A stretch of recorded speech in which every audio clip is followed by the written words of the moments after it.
나는 판자촌 주민들을 통해서 인간이 되고 싶고 진짜 사람이 되고 싶다는 매력에 푹 빠졌다.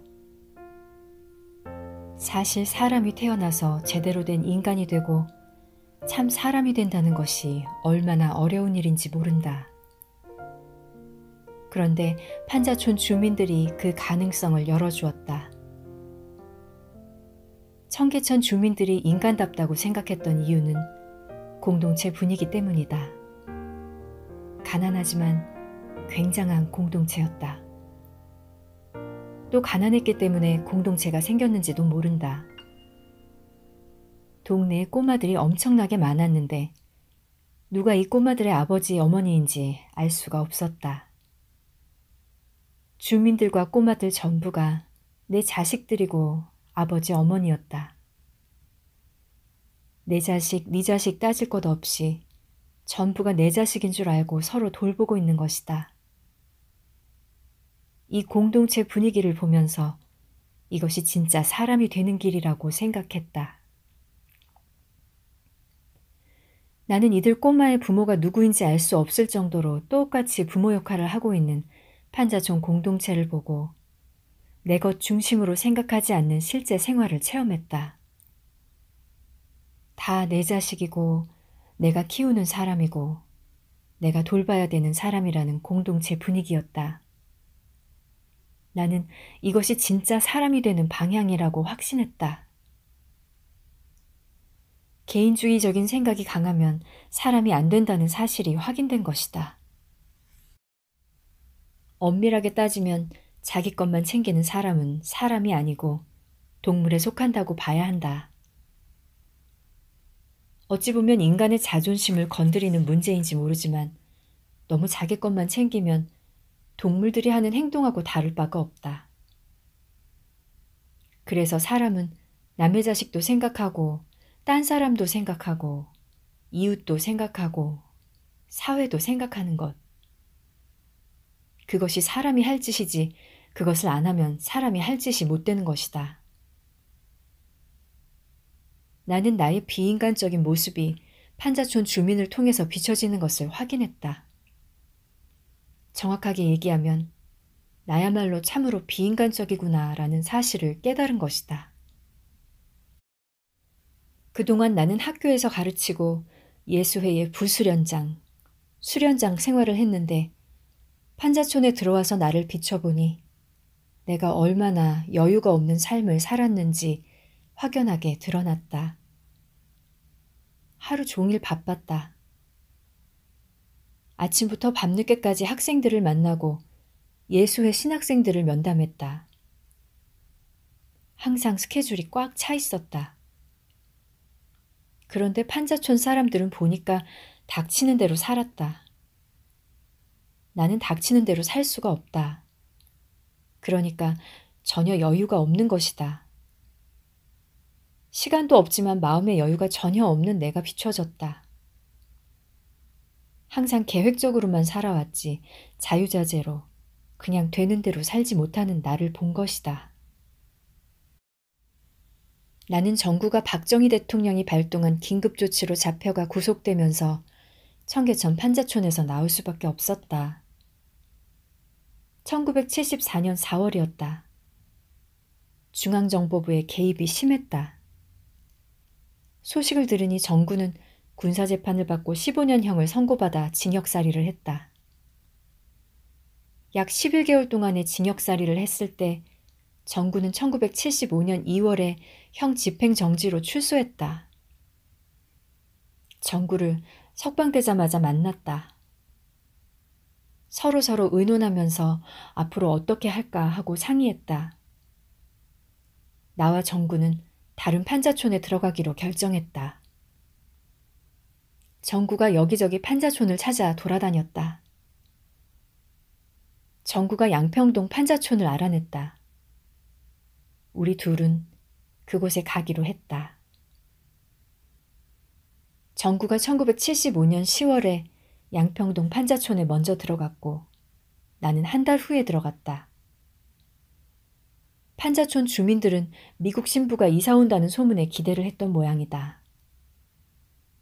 TV와 냉장고 등등 이삿짐이 많을 것이라 생각했는데 나는 가방 하나 달랑 들고 들어갔다. 한 달 전에 정구가 들어갈 때도 빨간 플라스틱 바켓스 하나가 전부였다. 주민들은 우리의 이사를 아주 이상하게 생각했다. 우리 둘은 우리가 살 집하고 공동공간으로 쓸 판잣집 하나를 얻었다. 우리가 사는 집은 방 2개로 내 방 하나, 정구방 하나와 조그만 부엌이 달려 있었다. 내 방은 말 그대로 내가 누우면 딱 맞는 작은 공간이고 정구방은 조금 더 컸다. 정구는 1976년 4월 결혼했을 때 이 방에 신혼살림을 차렸다. 화장실은 당연히 공중 화장실이다. 바깥에 있는 공중 화장실은 똥이 항상 산처럼 올라와 있었다. 겨울에 화장실이 얼면 산처럼 올라온 똥도 얼기 때문에 일 볼 때 여간 고역이 아니다. 나와 정구가 양평동 판자촌에 들어가기로 결정했을 때 어떻게 살 것인가를 놓고 이런저런 고민을 많이 했다. 이 고민의 결과 우리는 원칙을 세웠다. 그냥 사는 거다. 정구는 청계천 판자촌에서 살 때 어떤 불만이 있었던 것 같다. 정구는 청계천 판자촌에서 일했던 사람들이 공동체 의식이 없었다고 말했다. 청계천 판자촌이 철거될 때 주민들과 같이 뭔가를 생각하지 않고 자기들이 벌인 어떤 사업들만 챙기려는 모습을 보였다는 것이다. 나중에 들었지만 정구는 청계천 판자촌이 철거되자 경기도 성남 쪽에 가까운 송파 방이동으로 주민 50여 세대와 같이 땅을 사서 옮겼다. 그곳에 집을 짓고 공동체 마을을 세우려고 했다. 그렇지만 중앙정보부의 개입이 심해서 건축 허가를 받지 못했다. 결국 땅을 되팔아 주민들에게 돌려주고 말았다고 했다. 정구는 청계천 판자촌 주민들이 교회한테 의존했다고 봤다. 교회와 주민들 사이의 관계가 얽매이는 관계가 되어 의존하게 되면서 주민들의 공동체가 안 생겼다고 말했다. 나는 사실 내가 처음 청계천 판자촌에 체험하러 들어갔을 때 활빈교회와 그곳에서 일하는 사람들의 인상이 너무 좋았다. 이분들은 아주 가난하게 살았고 주민들하고 똑같이 살았다. 하루 종일 환자를 방문했다. 또 환자를 데리고 병원으로 가곤 했다. 그런 모습에 난 너무 놀랐다. 아주 굉장히 좋은 인상을 받았다. 그러나 정구는 다른 모습을 본 것이다. 주민들이 스스로 움직이게 하는 것보다 교회한테 뭔가를 이렇게 저렇게 자꾸 의지하게 만드는 그런 것을 본 것이다. 물론 그 이후 활빈교회에서 일했던 사람들은 주민들하고 같이 경기도 남양만 우정면 이활이라는 곳으로 이주해서 살기 시작했다. 나와 정구는 주민들이 의존하게 하는 것을 일체 하지 않기로 했다. 양평동 판자촌에서는 주민들에게 뭔가 해주는 것을 안 한다는 원칙을 세웠다. 주민들이 스스로 움직여서 이걸 하자 하면 그때 뭔가를 같이 한다는 원칙을 세웠다. 우리의 양평동 판자촌 생활은 그냥 주민들 옆에 있는 거였다. 사실은 이런 생활의 원칙보다도 정구와 내가 두려워했던 것은 양평동 판자촌에서 무엇을 하느냐가 아니라 오히려 중앙정보부의 방해였다. 판자촌에서 살지 못하게 정구와 나를 계속 따라다니며 감시했기 때문이다. 그래서 우리는 양평동 판자촌에 들어가기 전에 양심 선언서를 썼다. 정구도 쓰고 나도 따로 써서 김수환 추기경님한테 갔다. 추기경님을 증인으로 도장을 찍었다. 양심선언 내용의 핵심은 나와 정구는 빨갱이가 아니다였다. 청계천 판자촌에서도 그랬지만 긴급조치 1호를 발동해서 판자촌에서 일하던 개신교 목사나 전도사를 빨갱이로 몰아 잡아갔기 때문이다. 정구와 내가 양평동 판자촌에 다시 들어가면서 제일 두려웠던 것이 이 문제였다. 판자촌 주민들하고 그냥 옆에 있으면서 사는 것은 쉬운 것이 아니다. 참으로 설명하기 힘들다. 나 자신도 설명하기 힘들 뿐 아니라 설명할 수 없는 그 무엇이다.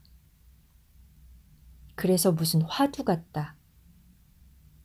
그러나 정구하고 나는 이것을 살아내려고 무척 노력했다.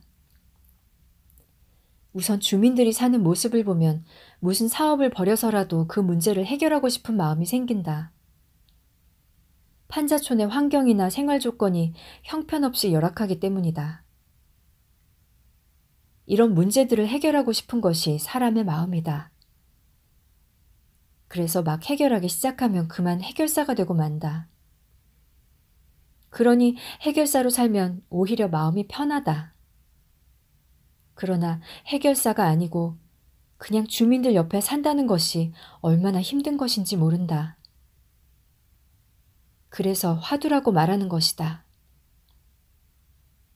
당시 나는 그냥 사는 것, 그냥 옆에 있는 것에 대하여 이렇게 생각했다. 주민들의 생각을 기다려주는 것. 상대방이 이런 사람이 되어라 하는 요구 없이 조건 없이 기다려주는 것으로 봤다. 그래서 그냥 사는 것은 특별한 조건이 없는 삶이다. 주민들이 이런 생각을 하니까 나는 이런 조건으로 생각한다는 논리가 아니다. 판자촌에 들어가면 사람들은 뭔가 자꾸 일을 해야 한다고 생각한다. 가만히 있지 못하고 뭔가 사업을 많이 만든다. 어떤 일이나 사업을 안 하면 존재 자체를 못 느낀다. 그러나 그냥 옆에 있는 것은 이것들의 반대다. 그러니까 그냥 사는 것은 어떤 일이나 사업이나 눈에 보이는 어떤 성과보다는 내면적인 것이다. 닥치는 대로 살면서 사람 관계에서 기다려주는 것이다. 그래서 무진장 어렵다. 또 욕심들이 많다. 이것이 그냥 잊지 못하는 원인이다. 그래서 판자촌에 들어갈 때 일하러 들어가는 것이 아니라 살러 들어가는 것이다. 일은 잘 보이지만 사는 것은 잘 보이지 않는다. 잘 보이지 않는 부분은 사람의 변화인데 이 변화가 바로 사람이 사람 되게 하는 과정이다.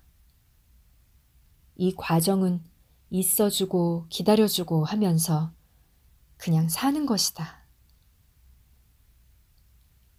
양평동 판자촌에 들어가면서 공동 공간으로 얻은 5평짜리 판잣집은 말 그대로 주민들이 그냥 살던 공간이다. 그 공간에서 나와 정구는 저녁 식사 후에 매일 미사를 드렸다. 어른들 약 10명 내지 20명 나오고 꼬마들은 무척 많이 나왔다. 여기 나오는 어른하고 꼬마들은 천주교 신자가 아니다. 그런데도 매일 미사에 참석한다. 보통 미사 후에는 어른들은 소주를 마시며 이야기를 하고 꼬마들은 음료수를 마시며 놀다가 집에 간다. 진짜 동네 사랑방이었다. 서로서로 너무 분위기가 좋았다. 나는 이렇게 주민들을 알아나갔다. 김수환 추기경님이 양평동 판자촌을 방문하셨다.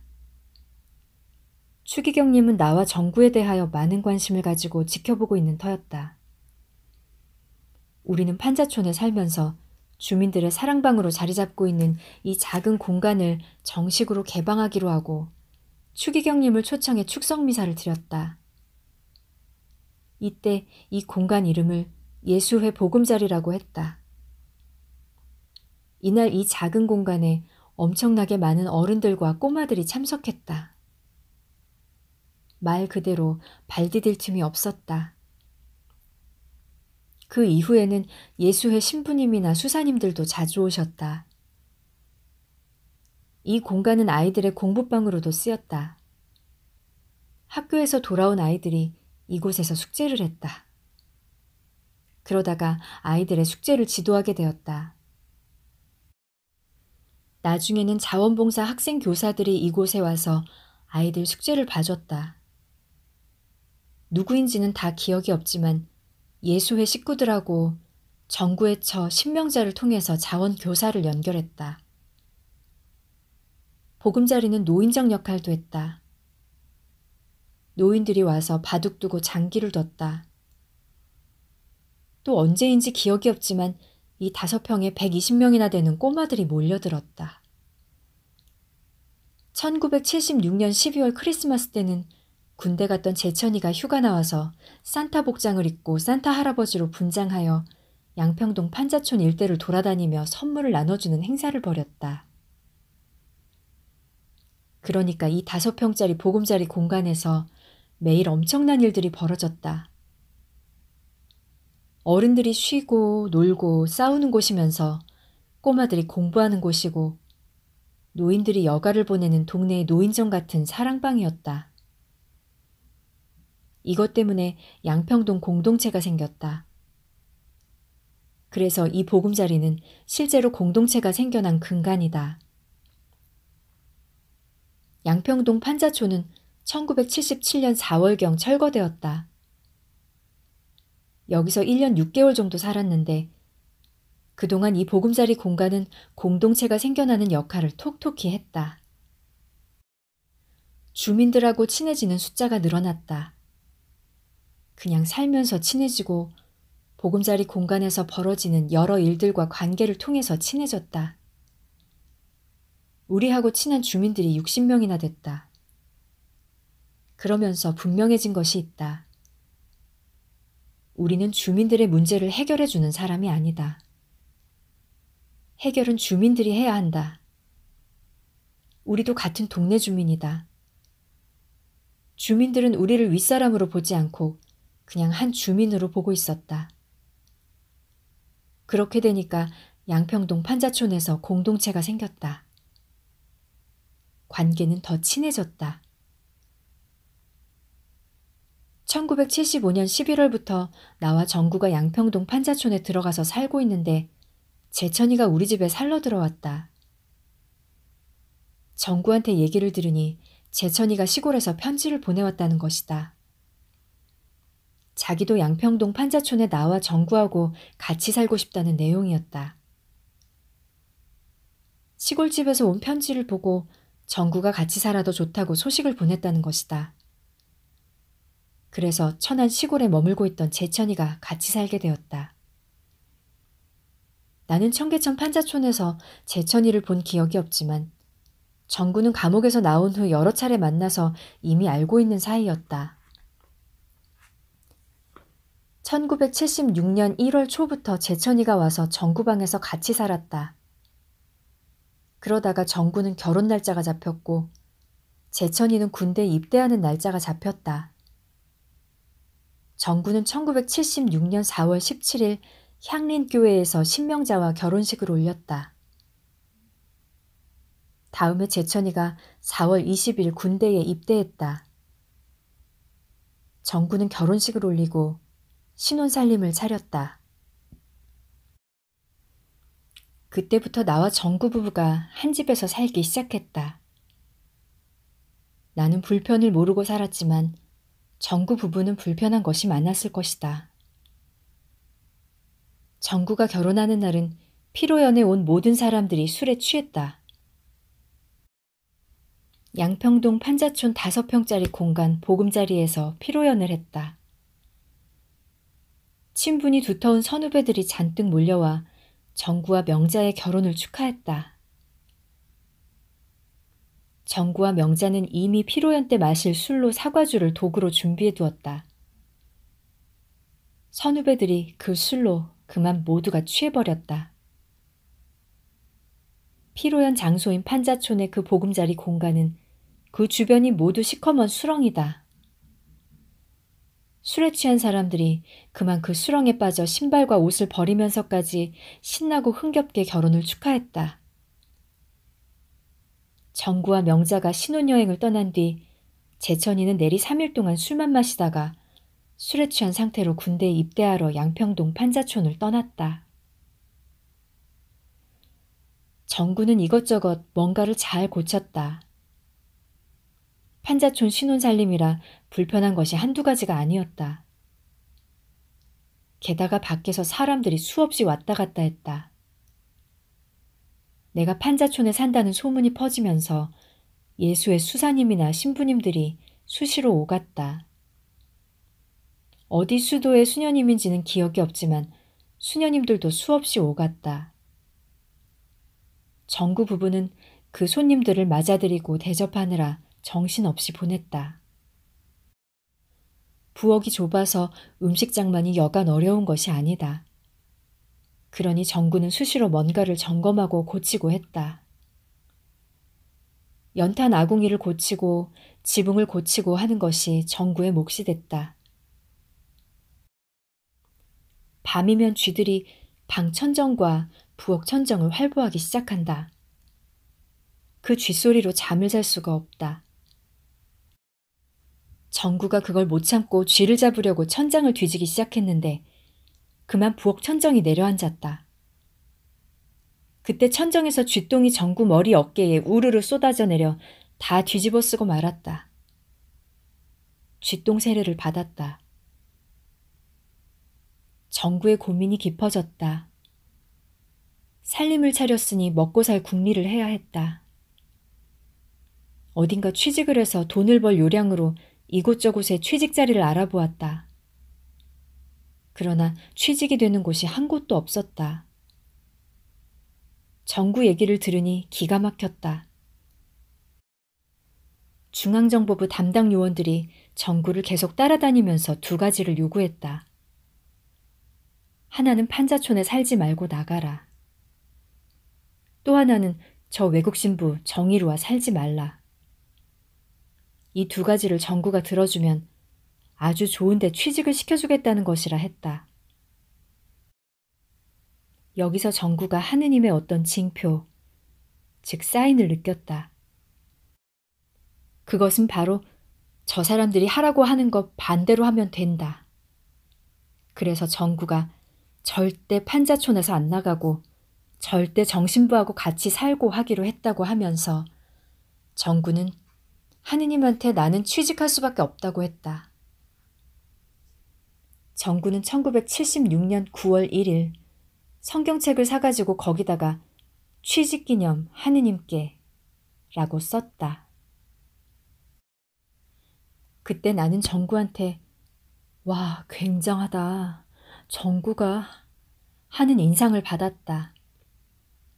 중앙정보부에서 요구하는 것과 반대로 사는 것이 올바르게 사는 것이라고 말해줬다. 정구는 아예 하느님한테 취직을 했으니 먹고 살 근심 걱정은 싹 없애버렸다고 했다. 우리가 음식으로 먹는 비빔밥은 정갈한 양념과 나물들이 서로 비벼져서 맛을 낸다. 보금자리 마을 주민공동체에서는 정갈한 양념과 나물들이 서로서로 시비 거는 것, 끼리끼리 패가 되는 것, 뭔가 의심하고 트집 잡는 것, 그러면서 이웃이라고 원수라고 챙겨주는 것, 틈만 나면 술 마시고 그러다가 대판 싸움이 벌어지는 것, 조금이라도 손해 안 보려고 자기 것만 챙기는 것 등 수없이 많은 매일의 사건들이 벌어진다. 한마디로 비빔밥 공동체의 진솔한 비빔재료들이다. 주민들이 이런 재료로 매일 비빈다.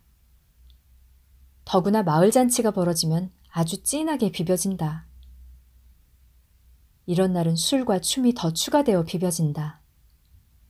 녹아든다. 그래야 서로 통한다. 그래서 서로 싸우는 것은, 술과 춤이 추가되는 것은 서로서로 잘 통하기 위해서 꼭 필요한 비빔재료다. 그래야 서로 지지하고 격려하는 일도 생긴다. 지긋지긋하다 하면서도 서로 챙긴다. 누가 안 보이면 찾는다. 누구 집 애가 울거나 일이 생기면 따질 것 없이 우선 돌보고 본다. 나는 이것을 찐한 비빔밥 공동체로 표현하고 싶다. 찐한 비빔밥 공동체의 핵심은 통하는 것이다.